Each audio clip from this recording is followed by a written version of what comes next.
এর আগেও আমি আপনাদেরকে অনেকবার বলছি, এখানে বলার পর আপনাদের মধ্যে কোনো ভ্রুক্ষেপ নাই।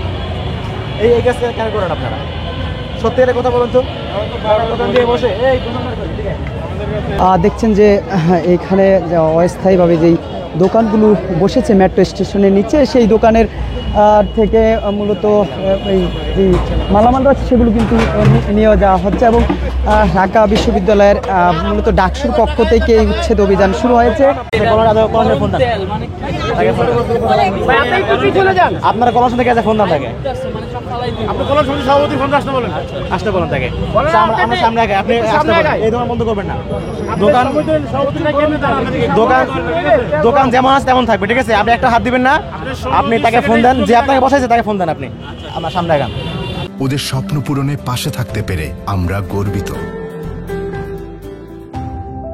দেখছেন যে ভয়াবহ ঘুরে এক ব্যক্তি মূলত ঢাকা বিশ্ববিদ্যালয়ের মেট্রো স্টেশনের নিচে থাকছিলেন এবং তাকে কিন্তু এখান থেকে সরিয়ে দেওয়া হয়েছে। দোকান কারে সরাই ফেলেন, এগুলো দোকানের মালিক এসে কই সরাই ফেলেন, সরাই ফেলেন।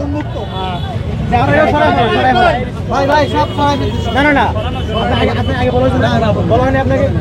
আপনি বলছেন পারমিশন দিয়েছে আপনাকে? ভাই ভাই আপনাকে পারমিশন কে দিয়েছে? কাজ করে আমাদের কোনো কথা নেই।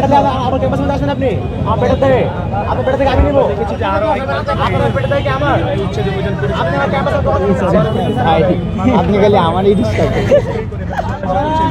দেখতে পাচ্ছেন যে সামনে সামনে ইসমাইল। দর্শক দেখছেন যে ঢাকা বিশ্ববিদ্যালয় কেন্দ্রীয় মসজিদের সামনে যে অস্থায়ীভাবে শরবত বিক্রেতা যিনি রয়েছেন তার দোকানটিও কিন্তু এই মুহূর্তে উচ্ছেদ করে দিয়েছেন ডাকসুর পক্ষ থেকে।